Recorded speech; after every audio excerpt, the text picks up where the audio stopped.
Hey, good evening everyone. How are you? Thank you for having me in Brazil. It's my first time. It's a very warm country, and I must say I've been here for 2 days now, and I'm really enjoying it. So thank you for having me here today. My name is Hasmita, and I'm with Oticon. So I've been living in Denmark for the last almost 5 years. I'm originally from a very warm country like yourself, from South Africa. So now I live in a very cold country, and I really don't know why I left the sun. I'm going to be with you for the next hour, and trust me, it's going to be an exciting hour for you. As I've just witnessed, I can see that you're a very fun group. So let's get excited, and I hope you have a really interesting time for the next hour. For the people that we are streaming this event live, so hello to all those people at home. Welcome to the event live. So let's start. I have a few gadgets all over me. I have like 2 mics, and I only have 2 hands, so and a pointer. So let's see how this works. And my slides are in Portuguese, so if I don't know what it means, you're gonna have to help me translate. Okay, let's take a step back and think about why are we in this industry? You as a hearing care professional, as well as us at Oticon. And we really believe in people first. So I'm going to take a step back, and what do we mean by it? We know people with hearing loss actually try and isolate themselves from their life. They stop going out, they stop meeting with their friends, and they just want to spend time alone. So how can we help you to help these people? We want them to communicate freely, interact naturally, as well as participate actively. And take a moment to think about when that patient or client is sitting with you in your office every day. How do you help them do this? And you do. This is our goal. This is what we believe is people first. And I hope that you also believe in this goal to help these clients live a much enriched life, and that they communicate back into a very active lifestyle, whether it is meeting friends once a week or just talking on the phone twice a day. It might be very small things to these people, but it's important for them to live an active and holistic life. When we talk about this goal, we say that we want to give people the energy to live their life. And there's 3 things that are pinned on this. We know that every person is an individual. So 2 people who have the same hearing loss, same audiogram, actually prefer to hear sounds differently. So every individual that you meet wants to have the hearing instruments programmed differently, wants to listen to sound differently. So how can we individualize a hearing solution? So that's our one goal. The second one is performing in difficult hearing situations. Many of you hear all the time that clients come in to your office and tell you, I really want to hear background noise. When I go out with friends, or if I'm in a restaurant, I cannot hear because there's so much noise. So we want to help them perform all day in these difficult situations.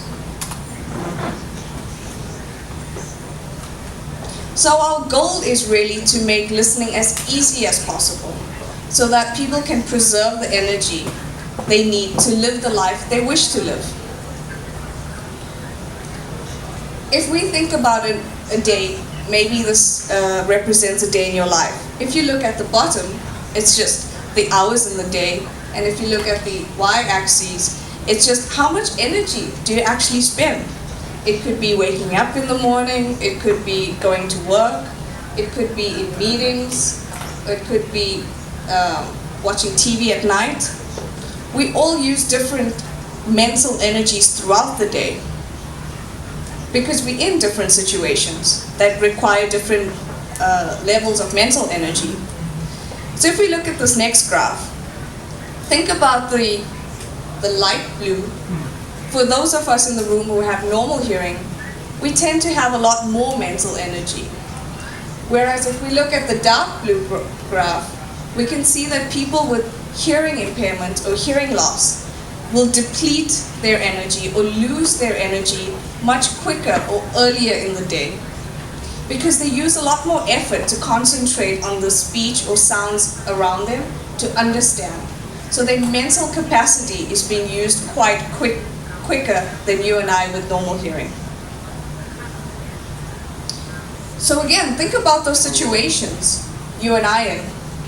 Think about what would happen to you if halfway through the day you had not much energy left. Think about how you would feel. So try and think about how it is for those clients that you see that have hearing loss and haven't done anything about it. Or maybe not have the right solution for themselves. How much more energy are they spending trying to listen? So therefore, these are the three things we would like to concentrate on. Make sure that the person with hearing loss will have the mental energy to participate in those demanding situations with more energy to have, so that they don't isolate themselves, so they're still active in their life, so that they can participate and that they can continue and have more energy to be engaged socially. So these are the three goals that we'd like to achieve. And that brings me into what is brain hearing. When Beatrice said the word brain hearing, yeah, we can't really translate the word. But think about it. Brain hearing. It might sound a little odd, but in the next 20 minutes, trust me, it's going to make a lot more sense to you. So we say sound is one thing. Yeah, it's great. We can hear a doorbell, or we can hear the phone ringing. Sound is one thing, but it's really about understanding the sound. And what does that mean for us? In the next minute, I'm going to play you a video, and it's going to explain the overall philosophy of what we mean by brain hearing. So sit back and enjoy.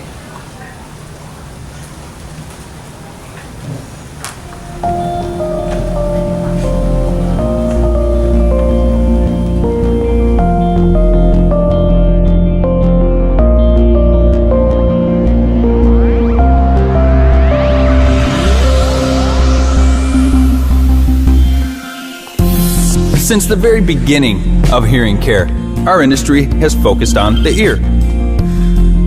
Developing technologies to amplify sounds and compress their frequencies to those which the damaged ear can hear. We call this ear hearing. And in theory, makes a whole lot of sense. Yet in reality, requires too much effort. Tiredness, withdrawal from social participation, all because the brain is overloaded. The ear hearing approach simply makes it too hard for the brain to make sense of the sounds it receives from the ears. We want to make it easy for the brain to make sense. To do that, we think brain first. The brain constantly uses both ears to orient itself and know what's happening in the environment. It separates relevant sounds from competing noises and can choose where to focus. And it depends on its ability to recognize a sound in order to make sense of it. Hey, nice to see you. Good to see you. Bye. Orient, separate, focus, recognize. This is the process the brain performs in order to make sense of sound. Because the brain performs these functions simultaneously, we have to support them all continuously. This is no small feat, but it's possible. To help the brain orient, separate, focus, and recognize sounds, brain hearing technology comprises 4 audiological features: spatial sound, speech guard, free focus, and eumatic, all combined to enable both ears to work together, preserve important details of sounds, and match an individual's own unique experience of listening.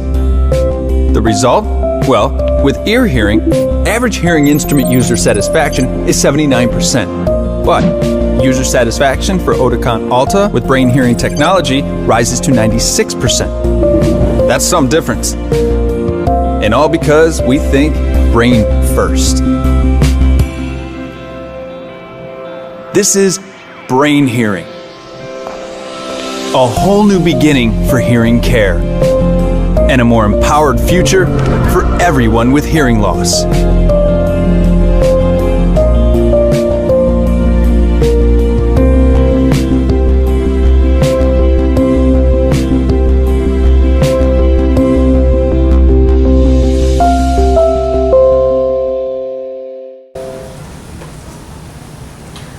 Okay, let's recap a little bit. Currently in our industry, we've been talking about ear hearing, and that's focusing only on making the sound audible to the ear.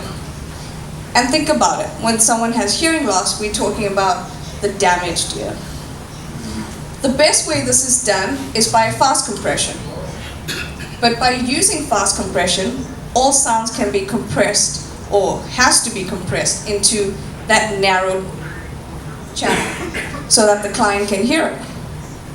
But there are drawbacks to just thinking about the damaged ear, because we know that the sound has to go through the ear, but it's the brain that processes the sound. It's the brain that matches where the sound that's coming in, that it recognizes it in its long-term memory to recognize, oh, that was a doorbell. Oh, that's the phone ringing. I need to do something about it. But if someone hears the sound and doesn't know what it is, the brain has to work much longer because there's no match that it can make in the long-term memory. But what we believe is what we do with our technologies is we focus on the entire pathway. We know that when hearing loss is present, damage does not stop only at the inner hair cell level.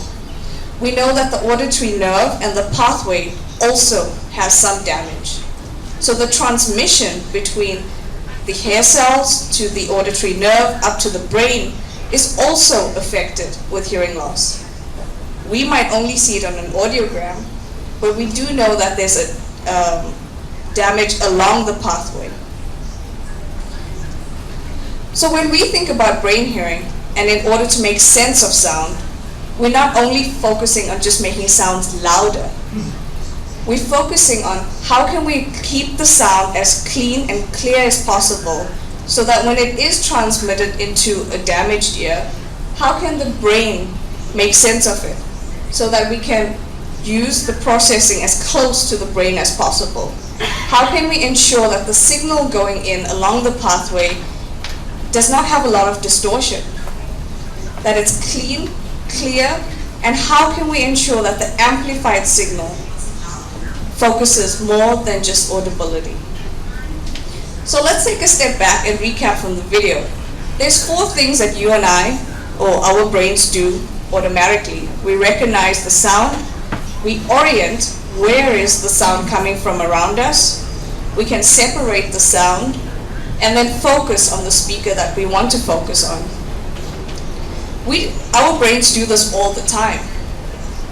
When someone's wearing hearing instruments or hearing aids, we now have to rely on this machine on both sides of the ears to get the sound, communicate with each other, and then send one decision up along the pathway so that the brain knows what to do. If the technology that you have on both ears cannot do this as seamless as possible, or cannot do this as quick, efficient, and keep the signal as natural as possible, it will affect the client wearing the instruments. So we know that all 4 of these things happen all the time simultaneously. We want to keep the natural sound level differences at both ears. We want to preserve the important details of sound. We want to prioritize speech over background noise. I'm sure you can all agree to that. we also want to maintain as much as the surrounding environment as possible, so that the person doesn't feel cut out from what's going on around them. We want to only let the technology kick in when it is helpful for the client. And we want to optimize that all the technologies can work together. We couldn't go for sushi this afternoon because Isabella's not a fan. Where are you? Sorry. Okay, so most people like sushi in the room, and a lot of people like pizza as well.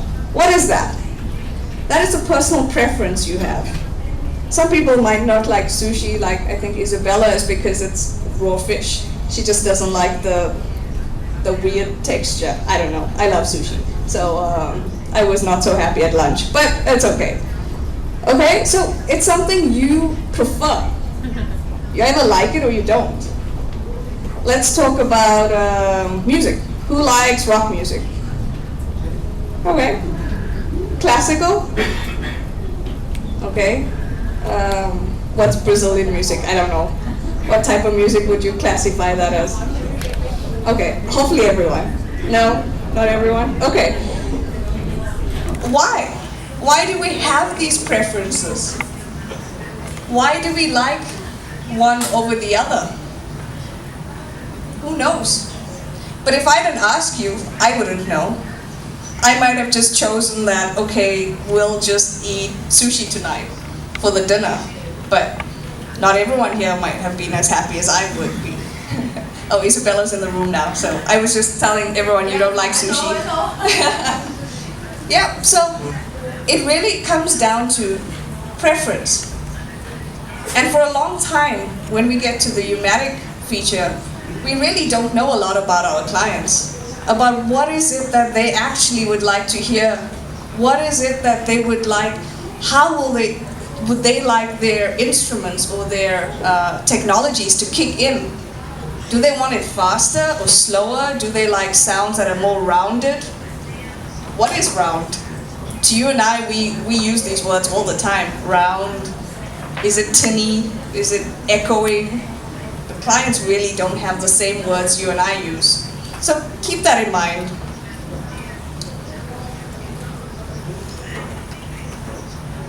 So I've covered most of this. Remember, when we talk about spatial sound, we also talk about true binaural processing. Now, some hearing aids or some manufacturers only do the coordination.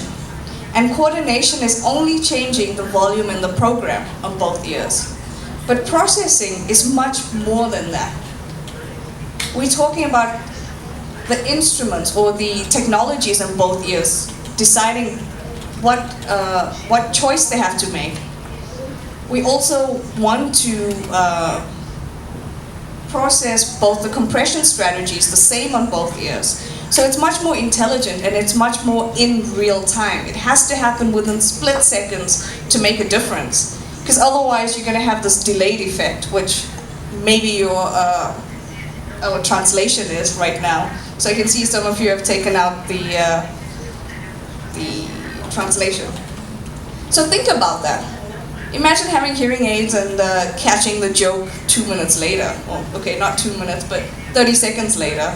So you're laughing 30 seconds later than everyone else. So put yourself in these people's shoes, and when you think about technologies, about how smart the technology has to be, and in real time, in split seconds.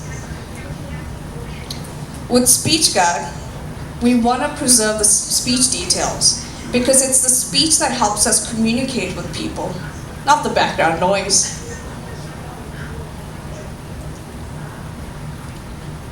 With Free Focus, we really believe that people still want to know what's going on around them. They don't want to feel cut out when they're listening to someone that's speaking to them. So we want to achieve better speech understanding without them losing important information going on around them. An example of this could be if a patient is in the playground, and has their grandchildren playing in the playground while they still want to talk to someone on the bench. Depending on who they want to speak to, they won't want to feel like they're cut out from the environment they're in. They still want to feel like they're in that situation. So they don't want a hearing aid that's going to sound unnatural to them. Pneumatic? I think I've made my point about this, that two people with the same hearing loss might not want the same settings in their hearing instruments. What does one person prefer over the other? And how can we tap into this? So we really have to ensure that all four features can work together. Of course, we have many other features in our hearing instruments, but how can these four work together to ensure that the brain's getting the cleanest signal possible? Remember, we also need the two instruments on both ears to communicate seamlessly, so that the person who's wearing it doesn't feel a little off balance with what sound's coming on in both ears. And we can only do this with our new chip in the instrument, which is called the Indium wireless chip. So it is a quad-core signal processing platform, and it facilitates this more stable, and it also is quite power efficient. So we're not reducing any of our battery life with all these technologies enabled, which is quite impressive. In the video that you saw a little bit of the statistics of satisfaction. Now, satisfaction is about how happy is someone using the hearing instruments. How many of you know the Oticon market track studies? Have you heard of Oticon? Yeah, I have a few nods. Okay, so Sergei Oticon was this guy, I think he's a PhD in the US, and he's done these studies with patients over many years. So every year he brings out a market track study, and he'll either look at satisfaction, or are people wearing the instruments, is it in the drawer, how happy are they with it, are they buying low-end instruments, are they buying high-end instruments. So his database is quite impressive. There's about thousands of patients that he has in this database. And what he did was, he asked people, a range of hearing aid manufacturers, so not only Oticon, but he asked people how satisfied they are with their hearing instruments. And on average, he had 79%, which I think that's pretty decent. Wouldn't you agree? Yeah? Yeah. 79% I think is pretty high. Yep. So what did we do? We replicated his study with both existing and new users. So the way he did the study, we did the same thing with our instruments. We used, of course, hearing instruments that had the technologies we just spoke about. And we did the same thing. And we asked them, how satisfied are you with your hearing instruments? And it was on a rating scale. So they had a whole lot of questions to answer, and it was a rating scale from 1 to 7. And they had these questions to fill out, and then of course we calculated it or averaged the results the way he did. So 96% is quite impressive. But we went one step further than just taking one point in time. Because everyone could say, oh yes, but that day I was happy with my hearing instruments, and the next day maybe not so much. So what did we do? We followed up with these people after time, and we checked if their satisfaction stayed or dropped. Were they more happy or less happy with their hearing instruments? And let's look at this graph. I'll run you through it quickly. So you don't have to read it, but I'll show you. At the bottom here, on the x-axis, we have people from very dissatisfied, somewhat dissatisfied, neutral, somewhat satisfied, satisfied, and very satisfied. And if you look at the y-axis, we're looking at how many days later. So in time, so that's 30, 60, 80 days. Let's look at the first line. So look at the initial fitting, which is the black line. We can see people are sort of dissatisfied, but then after time maybe they stayed satisfied. So that's our initial fitting. If you look at the market track study, we can see that they're not so satisfied in the beginning. They become satisfied, but after time, their satisfaction rating kind of starts dropping. I am not sure why. The white line is what we've done. So we followed these people when they were first fitted, 2 weeks after, a month later, I think 3 months later, 6 and 9 months later. And we can see that people remain satisfied. So it's not just a once-off rating. So they were fit with hearing aids, we followed up with them, and remember, we're using the features and we're using the whole personalization approach. We followed up with them again, and we checked. Okay, so these people are not putting it in the drawer, they're using it for at least 8 hours a day, and they actually are very happy with the instruments. We also know that at least, I want to say about 50% of people will buy a hearing instrument if they believe it can be personalized for themselves.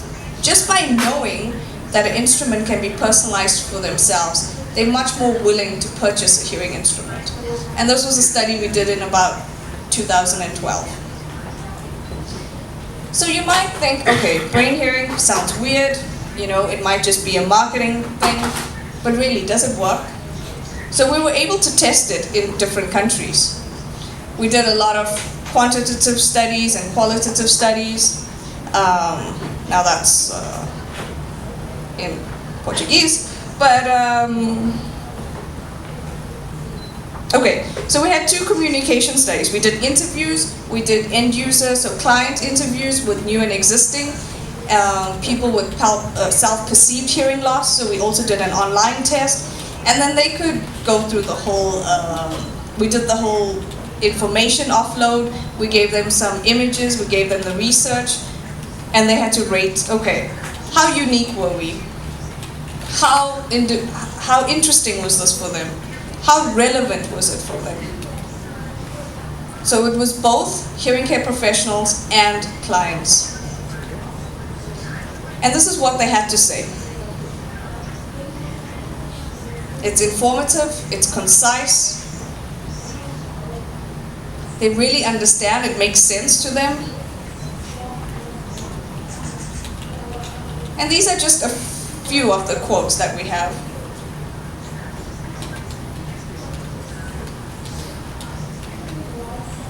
And it's really that this is Oticon's audiological approach. It's both attractive to hearing care professionals and clients because it's simple to understand. Many people think it is a game changer because we're in the day and age where people want to age actively. They want to be seen younger than they actually are. They want to be fit. How many people in here actually have tried one of those bands where you monitor your heart rate and your, I don't know, how many steps you took in the day? Anyone? Yeah, a few nods, even if you don't want to raise your hand. Okay.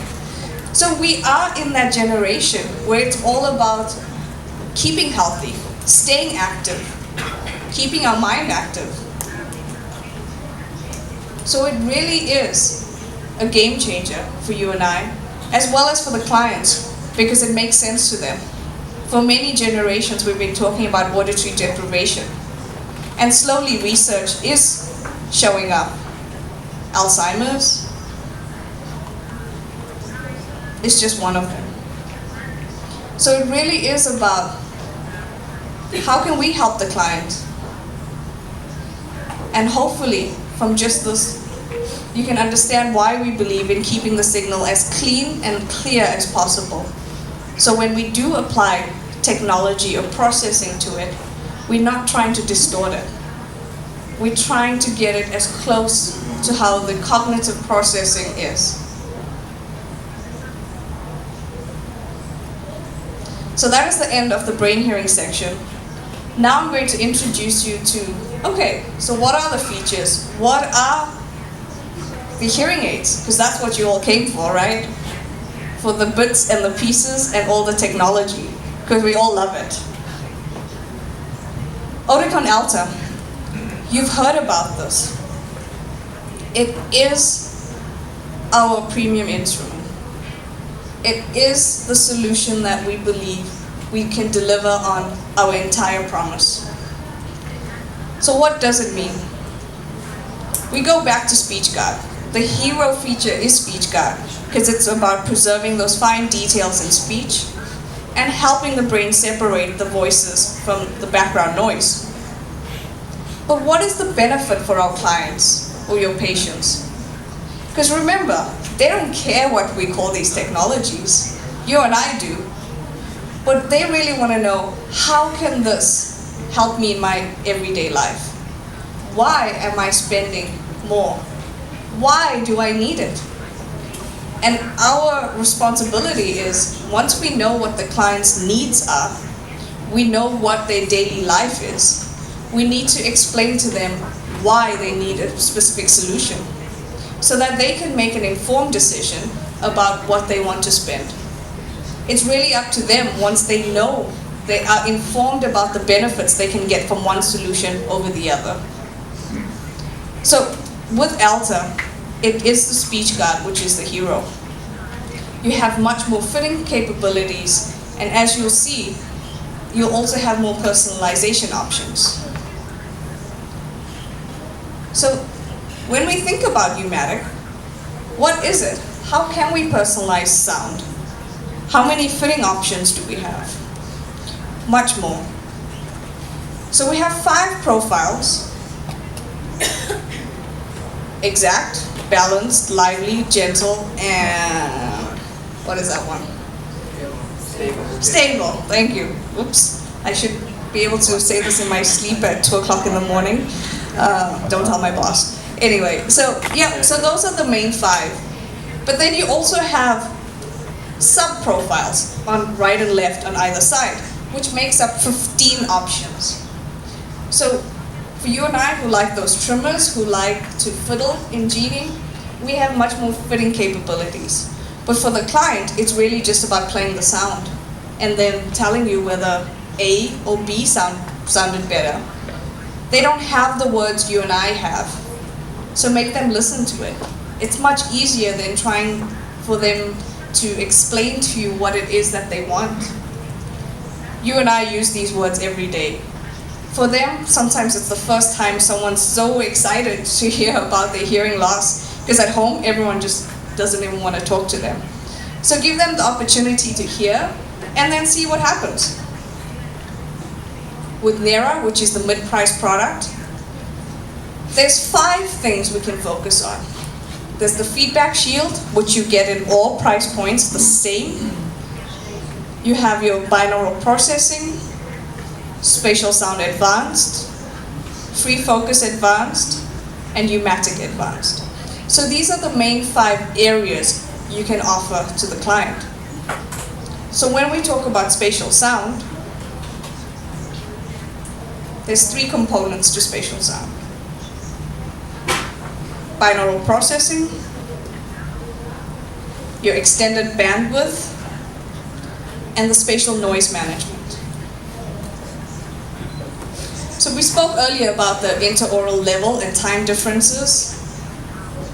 You have a larger bandwidth, and the noise management, the spatial noise management, is about helpful in those situations when there's an asymmetrical listening situation. So you have more noise in one ear and you have speech on the other. And that helps in those very specific noisy environments. So this is when the spatial sound is quite helpful. So it all works together in real-time binaural processing. Where do we have it available? You can see in Nera, you still have the binaural processing, so you're still able to have both ears communicate with each other. We have an 8 kilohertz bandwidth, which is still larger compared to some instruments out there. So with the binaural processing, you're able to keep the information about the surroundings according to both the interoral time and level differences. With the 8 kilohertz bandwidth, you still have the audible level difference. Let's talk about the personalization options. With Alta, we have 5. With Nera, you have 3 profiles. However, you're still able to have 7 sub-steps. So there is quite a amount of personalization options available in the mid-level product. So it's quite an all-rounded mid-level price product. And let's just touch quickly on the entry-level product, RIA. Now remember, you have this Inium feedback shield in all 3 products, and they're going to work at the same level. So you're not getting like half the feature in any of the instruments. You're getting the full feature. So let's talk about the Inium feedback shield. Now, some of you might have known some of our previous instruments, and this is really much better than what we've had before. And why is that? So we've got phasing version, and most noise management systems have that. Then we have something quite new, which is a frequency shift. So it changes the incoming signal by 10 hertz. So if it detects feedback, it corrects the signal at a 10 hertz, or an amount of 10 hertz. And it's inaudible, the shift, to someone who has hearing loss. So they won't notice that the incoming signal has been shifted to prevent feedback. And then the gain management. So of course you're going to decrease a little bit of gain if it detects that there'll be gain feedback present. But I'm going to show you what actually happens. So there's the detector that detects whether there's feedback or not. And I'm doing this in Portuguese. Feedback, great, that's not translated. And then it uses these 3 options simultaneously, or it's active all the time.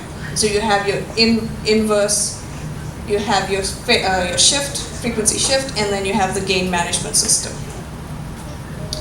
Then it will check, okay, does it have a tonal? Oh, there's a tonal detector. So no feedback, some feedback, and then is it tonal or non-tonal? And depending on what it is, it will deal with the sound or feedback accordingly. So we say we have no howling.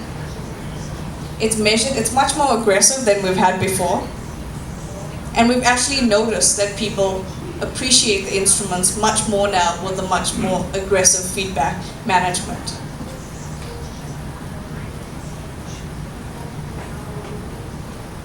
If we look at the pneumatic options, you have 1 profile, but 3 sub-steps. Okay? And then overall, the three products. You have Alta, Nera, and RIA, and you see that you have speech guard. What is the second one?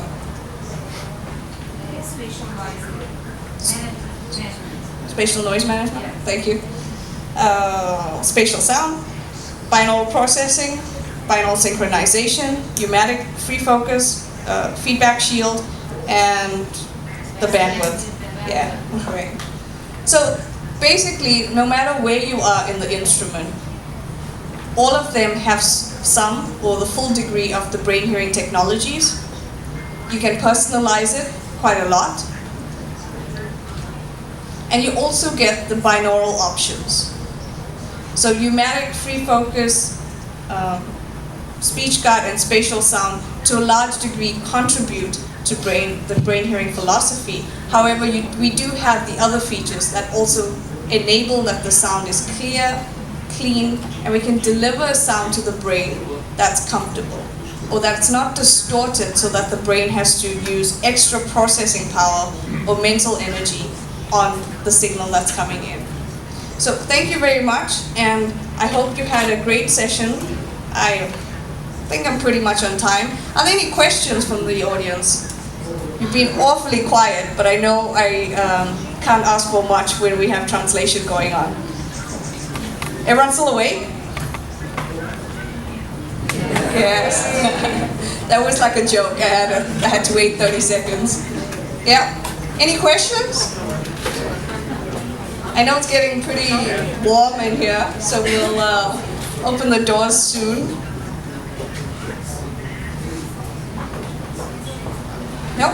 Okay, thank you very much. I'll be here for the evening, so I hope to speak to many of you. I think Beatrice would like to say something. Thank you.